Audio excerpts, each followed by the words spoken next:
ایک صحابی کی سٹوری آتی ہے. الاحناف ابن قیس جو ہے یہ تابعی ہیں. تابعی سمجھتے ہیں کون ہوتا ہے؟ جس نے صحابی سے ملاقات کی ہو, ٹھیک ہے, جس نے نبی صلی اللہ علیہ وسلم کو نہ دیکھا ہو لیکن صحابہ کو دیکھا ہو. ایک تابعی ہے الاحناف ابن قیس. تو وہ کہتے ہیں کہ مسجد اقصیٰ میں ایک بار میں نماز پڑھی, میں نے عشاء کی, اس کے بعد میں مسجد میں بیٹھ گیا. وہ وہاں پہ تھے, فلسطین میں تھے یہ جو ہے الاحناف ابن قیس. تو کہتے ہیں مسجد اقصیٰ میں میری ایک شخص پہ نگاہ پڑی جو مسجد میں رک گیا, کافی دیر ذکر کرتا رہا, اور اس کے بعد اس نے کچھ نوافل پڑھے میرے سامنے. تو یہ بھی وہیں بیٹھے ہوئے تھے, الاحناف ابن قیس. کہتے ہیں کہ اس شخص نے اتنا لمبا سجدہ کیا کہ مجھے لگا فوت ہو گیا. تو کہتے ہیں میں نے اسے جا کر ہلایا کیونکہ مجھے ڈر تھا کہ فوت نہ ہو گیا. بہرحال وہ اٹھ گیا. تو کہتے ہیں میں سمجھ گیا کہ نہیں, یہ لمبا سجدہ کر رہا. پھر کہتے ہیں اس نے اتنا لمبا سجدہ کیا کہ مجھے دوبارہ لگا کہ یہ کہیں اس کی روح نہ قبض ہو گئی ہو. بہرحال کہتے ہیں کہ جب انہوں نے نماز کنکلوڈ کی تو میں نے ان سے پوچھا کہ یہ اتنا لمبا سجدہ میں نے آج تک کسی کو نہیں کرتے دیکھا ہے, تو یہ کیا معاملہ ہے؟ تو کہتے ہیں کہ انہوں نے پھر ایک بات سنائی مجھے, اور بات ایسے آغاز کیا بات کا کہ میرے محبوب نے فرمایا, اور یہ کہہ کر وہ زور و قطار رونے لگے. کہتے ہیں میں بڑا حیران ہوا, پتہ نہیں اچانک کیا ہوا, رونے کیوں لگے. بہرحال چپ ہوئے. پھر کہتے ہیں میرے محبوب نے فرمایا, پھر رونے لگ گئے. کہتے ہیں میں بڑا حیران ہوا, میں نے ان کو کام ڈاؤن کیا کہ آپ کام ڈاؤن ہو جائیں, آپ اپنے ایموشنز کو سنبھالیں, بتائیں مجھے جو بات ہے وہ بتائیں. کہتے پھر انہوں نے اپنے آپ کو ذرا کمپوز کیا اور فرمایا کہ میرے محبوب محمد صلی اللہ علیہ وسلم نے فرمایا. وہ اس لیے رو رہے تھے کیونکہ نبی صلی اللہ علیہ وسلم کا ذکر تھا کہ لمبے سجدے کرو, اپنے رب کے حضور لمبے سجدے کرو. تو وہ اتنا امپریس ہوئے الاحناف ابن قیس, کہتے کہ آپ کون ہیں؟ تو انہوں نے کہا میں ابو ذر غفاری. ابو ذر غفاری کا نام آپ نے سنا ہے, بہت نیک اور بہت ہی زہد و تقوی والے صحابی ہیں. جب بھی زہد و تقوی کا ذکر آتا ہے تو ابو ذر غفاری کا نام سر فہرست آتا ہے. تو وہ اتنا خوش ہوئے کہ کیونکہ وہ مشہور تھے ابو ذر غفاری کہ میری ابو ذر غفاری سے ملاقات ہو گئی. ظاہر ہے اس دور میں پکچرز کا دور نہیں تھا, تو نہیں پتہ ہوتا تھا لوگوں کو کون کون ہے. تو وہ اتنا خوش ہوئے, اتنا امپریس ہوئے, اور انہوں نے ان کے ہاتھ چومے کہ آج اللہ نے آپ سے میری ملاقات بھی کروا دی اور ایک لیسن بھی مجھے اللہ نے دیا آپ کے تھرو. تو دیکھیں صحابہ کی یہ نماز ہوتی تھی, اتنا لمبا سجدہ کہ انہیں لگا کہ فوت ہو گئے, سبحان اللہ. تو ابن القیم کہتے ہیں, ان کا ایک کوٹ مجھے یاد آ گیا, امام ابن القیم بہت مشہور اسکالر, وہ کہتے ہیں کہ نماز کی جتنی موومنٹس ہیں وہ آپ کو سجدے کے لیے پریپیئر کرنے کے لیے, یعنی مینلی نماز سجدہ ہے, اس سے پہلے کی جتنی بھی موومنٹس ہیں وہ سجدے کو پرفیکٹ کرنے کے لیے ہے, یعنی ایوری تھنگ لیڈس ٹو سجدہ. دس از ہاؤ نماز از ڈیزائن. اس لیے اگر سجدہ ٹھیک نہیں ہے, سجدہ اچھا نہیں ہے, سجدہ انکمپلیٹ ہے, تو آپ کی نماز میں فالٹ ہے, بہت بڑا فالٹ ہے, کیونکہ پچھلی تمام کی تمام چیزیں آپ کو سجدہ کرانے کے لیے. یہ امام ابن القیم کا ویو, اور ایسا ہی ہے, محسوس بھی ایسا ہی ہوتا ہے. ایک سکیری بات, سجدہ کتنا امپورٹنٹ ہے. یہ قرآن کی آیت ہے سورہ قلم کی آیت نمبر 42. اللہ سبحانہ وتعالیٰ کہتے ہیں یوم یکشف عن ساق ویدعون الی السجود فلا یستطیعون. The day the shin will be uncovered. یہ کیا ہے معاملہ, شن والا معاملہ کیا ہے؟ شن ویسے تو کہتے ہیں نا اس ایریا کو, ہیومن کی جو شن ہے, اصل میں میدان حشر کے جو واقعات ہیں وہ ہم آگے جا کر پڑھیں گے, اس کے بعد وہی ٹاپک آ رہا ہے. میدان حشر میں بہت ہی عجیب و غریب واقعات دیکھنے کو ملیں گے. 50,000 سال کا وہ دن ہوگا. اللہ رب العالمین اپنے جلال کے ساتھ لائک اے کنگ, اپنی میجسٹی کے ساتھ تشریف لائیں گے, اور اللہ سبحانہ تعالیٰ عرش پر مستوی ہوں گے جیسے ان کی شان کو لائق ہے. اللہ سبحانہ تعالیٰ کا عرش جو ہے وہ 8 فرشتوں نے اٹھایا ہوگا, یہ سورہ حاقہ میں آتا ہے. اور وہ کیا منظر ہوگا کہ اللہ سبحانہ تعالیٰ آ رہے ہیں لوگوں کا حساب لینے, اور اللہ کی کورٹ میں لوگوں کو جو ہے وہ پریزنٹ کیا جائے گا. تو اس دن اللہ سبحانہ تعالیٰ کی شن انکور کی جائے گی. قرآن کی آیت میں آپ کے سامنے رکھ رہا ہوں. دیکھیں جب بھی اللہ کے کچھ فزیکل ایٹریبیوٹس کا ذکر آئے, یہ ایک عقیدہ کا پوائنٹ بھی سمجھ لیں. فار ایگزامپل اللہ کا فیس, اللہ سبحانہ تعالیٰ کا فیس ہے, اور اللہ سبحانہ تعالیٰ کا فیس ہم سب انشاءاللہ امید کرتے ہیں ہم دیکھیں گے جنت میں, کیونکہ یہ حدیث میں آتا ہے, ٹھیک ہے. اور اس سورہ قیامہ میں بھی ہے, وجوہ ہوئی یومئذ ناظرہ الی ربہا ناظرہ, some faces that day will be looking at their Lord. تو صحابہ نے کہا تھا یا رسول اللہ کیا ہم اللہ کا چہرہ دیکھیں گے؟ اللہ کے نبی صلی اللہ علیہ وسلم نے کہا بالکل دیکھو گے, ایسے جیسے کہ تم چاند کو دیکھتے ہو, جس طرح کہ چاند تمہیں بڑا کلیئر نظر آتا ہے, فل برائٹ نظر آتا ہے. تو اللہ کا چہرہ بھی ہے, اللہ کے 2 ہاتھ ہیں, اور ہے نہیں ہے واللہ عالم, لیکن 2 کا تو ڈیفینیٹلی ذکر ہے, رائٹ ہینڈز, ٹھیک ہے. اب وہ کیسے ہیں ہمیں نہیں پتا, یہ اس طرح کے نہیں ہے کہ 5 انگلیاں, سکن, گوشت, اس کے بعد اسکیلیٹن, واللہ عالم.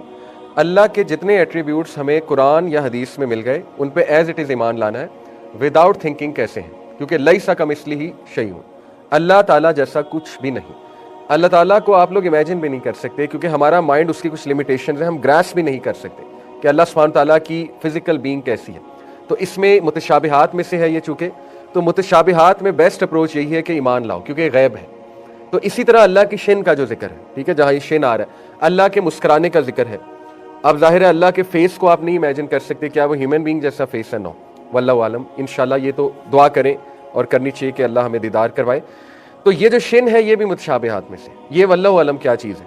لیکن اللہ سبحانہ تعالیٰ کی شن انکور کی جائے گی. یہ سورہ قلم میں یوم یکشف عن ساق، the day the shin will be uncovered، اللہ سبحانہ تعالیٰ کی الی السجود، اور انہیں انویٹیشن دی جائے گی تمام انسانیت کو کہ سجدہ کرو.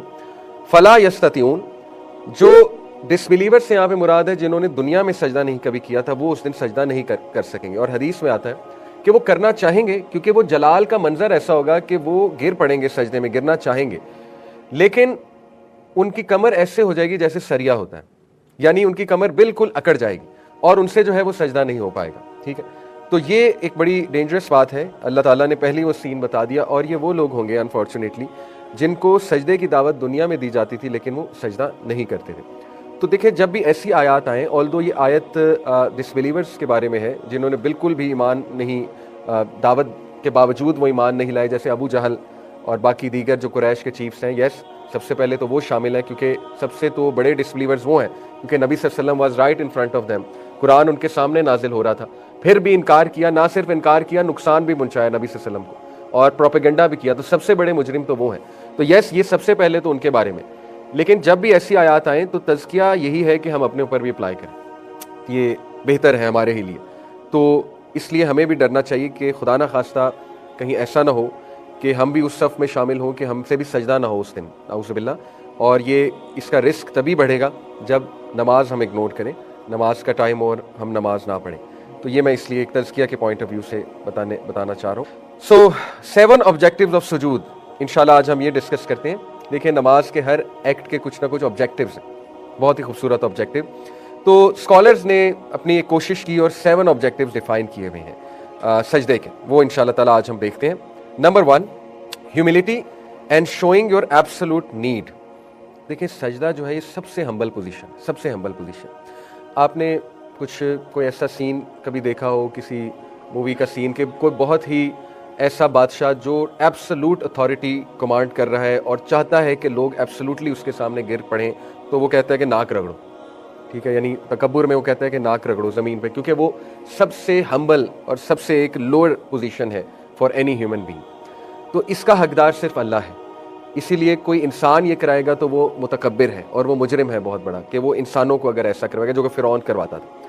اس کا حقدار صرف اللہ رب العالمین ہے. تو اس لیے یہ اس کا ایک آبجیکٹیو ہے کہ ہیومن بینگ ہمبل رہیں اور ہیومن بینگ اپنی ایبسولوٹ نیڈ کو سجدے کی پوزیشن میں جا کر، کیونکہ سجدے کا مطلب یہ کہ ایک انسان ایبسولوٹ نیڈ میں آیا اللہ سبحانہ تعالیٰ کے پاس. تو ایک تو اس کا یہ آبجیکٹیو ہے. دوسرا آبجیکٹیو اس کا کلوزنس ہے. کلوزنس کی حدیث میں آپ کو سنا چکا ہوں کہ اللہ کے نبی صلی اللہ علیہ وسلم نے فرمایا کہ سب سے زیادہ کلوز انسان اللہ تعالیٰ کے سجدے میں ہوتا ہے. تیسرا آبجیکٹیو اس کا ہے دعا. نبی صلی اللہ علیہ وسلم نے فرمایا سجدے میں کثرت سے دعا کرو. کیوں؟ کیونکہ سجدے میں دعا قبول ہوتی ہے.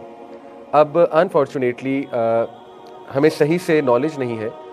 میرے ساتھ کچھ لوگ جب نماز پڑھتے ہیں تو میں آواز آ جاتی ہے، وہ اونچی ذرا سبحان ربی الاعلیٰ کہہ رہے ہوتے ہیں، وسپر بھی ہو تو آواز آ جاتی ہے.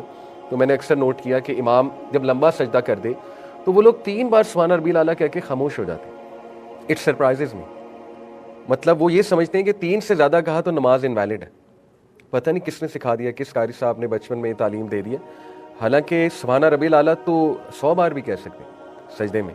یہ جو صحابی تھے جو ابو ذر غفاری، یہ اتنا لمبا سجدے میں کیا کہہ رہے تھے اگر صرف 3 بار سبحان ربی الاعلیٰ. ٹھیک ہے، تو یہ جو لیک آف نالج ہے نماز کے بارے میں، جو اگنورنس ہے، اس نے ہمارا بڑا نقصان کیا. کئی لوگوں کو یہ مسکنسیپشن ہے کہ درود ابراہیمی کے بعد صرف ایک دعا کر سکتے ہیں، اور وہ دعا ہے ربی جعلنی مقیم الصلاۃ ومن ذریتی. بہت زبردست دعا ہے، امیزنگ دعا.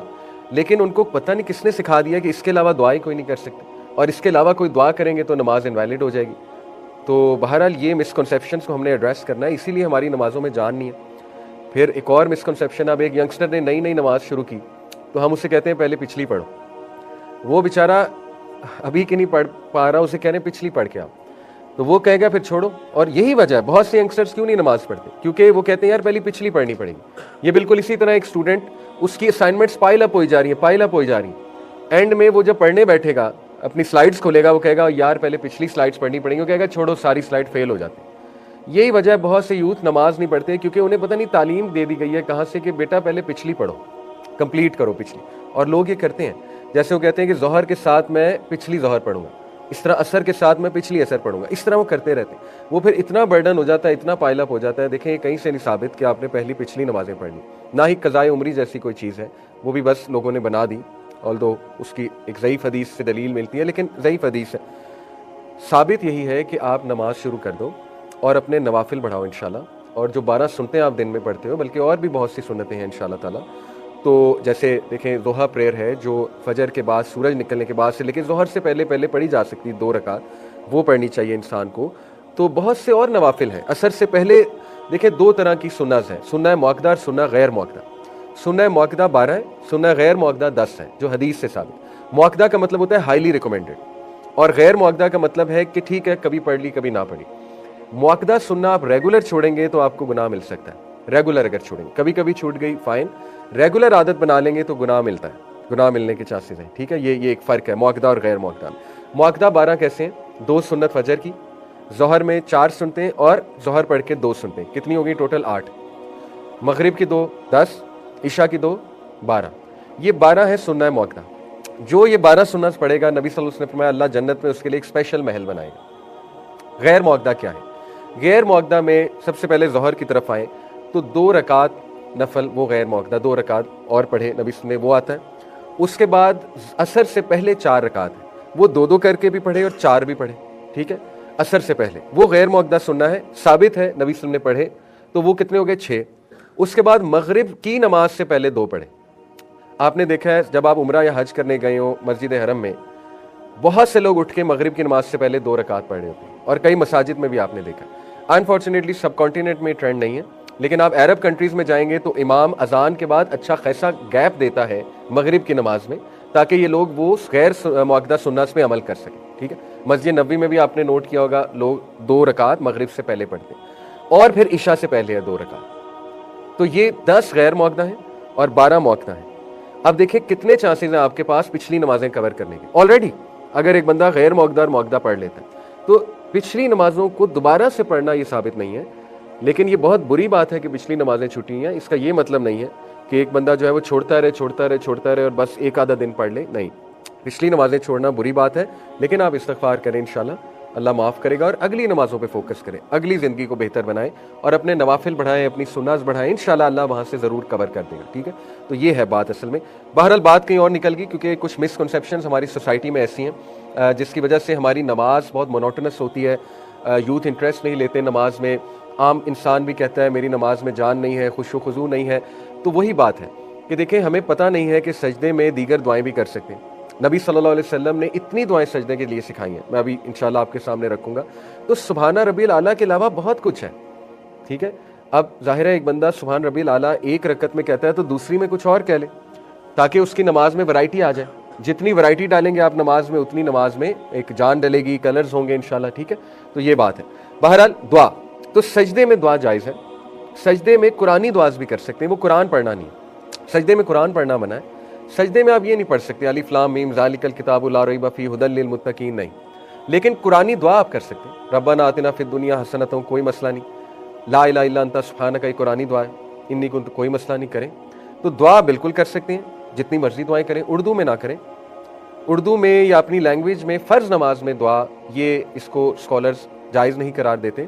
آلدو کچھ ویوز ملتے ہیں، وہ ویوز صرف ان کے لیے ہیں جیسے ایک فرینچ یا اسپینش ریورٹ ہو گیا ہے اور اس کے لیے عربی سیکھنا بہت مشکل ہے تو وہ اپنی زبان میں شروع میں کہہ سکتا ہے. اسی طرح کوئی ایسا انسان ہے جس کی عربی بالکل زیرو ہے، آ ہی نہیں رہی، تو مے بی اس کے لیے کوئی گنجائش نکل سکتی ہے. لیکن ادروائز فرض نماز میں اردو میں دعا نہیں ہوتی ہے سجدے میں. ہاں، آپ جو آپ کی اردو کی دعاز ہیں ان کو ذہن میں لے آئیں اور سبحان ربی الاعلیٰ کہتے ہوئے ذہن میں وہ دعائیں ہوں تو کوئی مسئلہ نہیں ہے. ٹھیک ہے، اللہ تو دل کی بھی سنتا ہے نا، ضروری تو نہیں زبان سے اردو میں وہ ادا کرنی ہے. اللہ تو دل کی بھی آواز سنتا ہے. اور دعا کا فلسفہ بھی سمجھ لیں. دیکھیں دعا میں جتنی توحید کا اقرار ہوگا آپ کی باقی کی دعائیں ویسے ہی قبول ہو جائیں گی. اس کی میں آپ کو دلیل دیتا ہوں. دنیا کا بیسٹ ڈے ہے 9 ذی الحج، ایگریڈ اپون ہے. ٹھیک ہے، بیسٹ نائٹ ہے لیلۃ القدر اور بیسٹ ڈے ہے 9 ذی الحج. اللہ کے نبی صلی اللہ علیہ وسلم نے 9 ذی الحج میں جب عرفات کے میدان میں تھے، عرفات کا میدان is one of the most blessed area on earth, اور اس دن عرفات میں موجود جب نبی صلی اللہ علیہ وسلم نے حج کیا تو اللہ کے نبی صلی اللہ علیہ وسلم نے صحابہ کو کون سی دعا سکھائی تھی؟ صحابہ نے پوچھا تھا کہ یا رسول اللہ کیا دعا کریں؟ اللہ کے نبی صلی اللہ علیہ وسلم نے، کیونکہ اس دن دعا قبول ہوتی ہے، پکی بات ہے، اللہ کے نبی صلی اللہ علیہ وسلم نے کہا وہ دعا جو میں نے اور میرے تمام بھائیوں نے یعنی تمام انبیاء نے اس دن کی 9 ذی الحج حج کے موقع وہ ہے لا الہ الا اللہ وحدہ لا شریک لہ لہ الملک ولہ الحمد وہو علی کل شیء قدیر۔ اور یہ اتنی بار پڑھی نبی صلی اللہ علیہ وسلم نے اس دن۔ اب اس کا جب آپ ترجمہ دیکھیں گے تو ایک پاکستانی شخص سمجھے گا کہ اس میں طلب تو ہے نہیں، یہ تو دعا ہی نہیں ہے، ہم تو کہیں گے یہ تو ذکر ہے، تو ہم تو شک میں پڑ جائیں گے یہ تو دعا ہی نہیں ہے، اس میں تو طلب ہی کہیں نہیں۔ یہی تو دعا، یہی تو سیکرٹ کوڈ ہے جو انبیاء کے پاس تھا، صحابہ کے پاس تھا، ایسی ہی تو چیزیں ڈیکوڈ کر لی تھی نا انہوں نے اللہ کی طرف سے۔ حضرت یونس کی دعا کیا ہے؟ شدید ڈیسپریٹ سچویشن، لا الہ الا انت سبحانک انی کنت من الظالمین، اس میں طلب کہاں ہے؟ اے اللہ مجھے نکال لے، اے اللہ میں پھنسا ہوا ہوں، اے اللہ میں برباد ہو جاؤں گا، ہو سکتا ہے کہا ہو، لیکن قرآن نے جس کو کوٹ کیا، جن الفاظ کو کوٹ کیا وہ کیا ہے؟ لا الہ الا انت سبحانک انی کنت من الظالمین۔ سخت ڈپریشن کی دعا کیا ہے؟ شدید ڈپریشن کی، نبی صلی اللہ علیہ وسلم جب شدید شدید شدید ذہنی کرب میں مبتلا ہوتے تھے، انسان تھے ظاہر ہے، شدید ڈسٹریس میں ہوتے تھے، وہ دعا کیا ہے؟ اللہ اللہ ربی لا اشرک بہ شیئا، طلب کہاں ہے؟ نبی صلی اللہ علیہ وسلم جب شدید ڈسٹریس میں ہوتے تھے کہتے تھے لا الہ الا اللہ العظیم الحلیم، لا الہ الا اللہ رب العرش العظیم، لا الہ الا اللہ رب السماوات و رب الارض و رب العرش الکریم۔ طلب کہاں ہے؟ جتنی پروفیٹک دعاز ہیں ان میں طلب کم ہے، توحید کا اقرار زیادہ ہے۔ طلب میں کوئی مسئلہ نہیں ہے، بالکل کریں، اس کا ہرگز یہ مطلب نہیں کہ طلب نہیں، طلب بھی تو اللہ سے ہی کرنی ہے نا، کھول کے بیان کریں، نو ایشو۔